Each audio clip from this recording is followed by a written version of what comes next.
As a teacher in San Francisco, Dr. Joseph Marshall Jr. says he was tired of seeing his bright young students end up on drugs, in prison, or dead.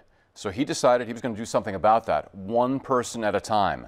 Now, 226 college graduates later, we are proud to honor him as an ABC7 star. Natasha Zuves with ABC7 Mornings has his story. To understand how Dr. Joseph Marshall does what he does every day, you have to take a step back, way back, to a grandmother who told him these words. The more you know, the more you owe. But as he became a teacher in San Francisco while the crack epidemic raged, it wasn't working. He'd expect brilliant students to go on to college. Instead, he spotted one in the Tenderloin. And he said, Mr. Marshall, you were the best teacher I ever had. Only went to school for 2 classes, PE and your math class. You were great. But he was strung out on drugs. He would get letters thinking they were from college dorms. But it was from a dormitory at a prison in Northern California. Worst of all, he began attending funerals. I mean, I was devastated. And so he decided to do something. In 1977, he invited former students to the Omega Boys Club and made them a promise. If they worked hard, he'd send them to college. I didn't have a dime.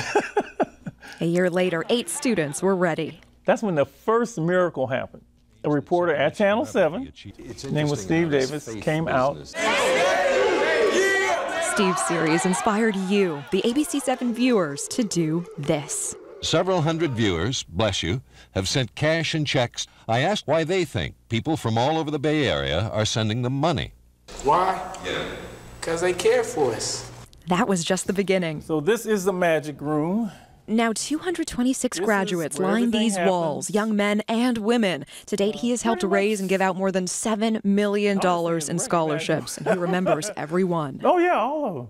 People like Shaman Walton, the former president of the San Francisco Board of Education, who's now running for supervisor. When he joined the club, he had spent time in juvenile hall and had been expelled multiple times. I may not be a free man today, and I may not be alive. We spoke with Sakari Lyons and Mike Gibson. Both had mothers addicted to drugs. Both entered the foster care system. I told him, I said, Dr. Marshall, I'm going to make you proud. I'm going to make you real proud. And Professor Sakari Lyons has. An 8th grade dropout, Mike was serving time by 16. When I met Dr. Marshall, he saw something in me that I didn't see in myself. And this is where you see the ripples of Dr. Marshall's work. Professor Sakari Lyons works with a program that helps African-American women have healthy families. Mike Gibson earned his master's and is now the executive director of the Alameda County EMS Corps, helping to prepare young men of color to become EMTs, firefighters, paramedics. He has helped 176 graduate from that program. Dr. Marshall was honored by Oprah and has met one of his icons. I get to sit next to Rosa Parks the whole night. But it always came down to making her proud. This may sound crazy to people, I actually talk to her. She hasn't answered back yet, but he can imagine what his grandmother would say.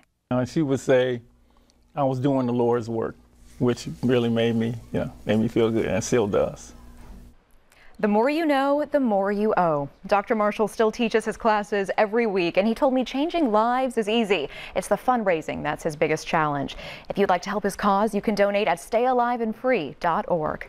Natasha Zuves, ABC7 News. Wow, what an amazing story. Dr. Marshall is remarkable. If you'd like to nominate somebody to be an ABC7 star, you can find all the info at abc7news.com/stars.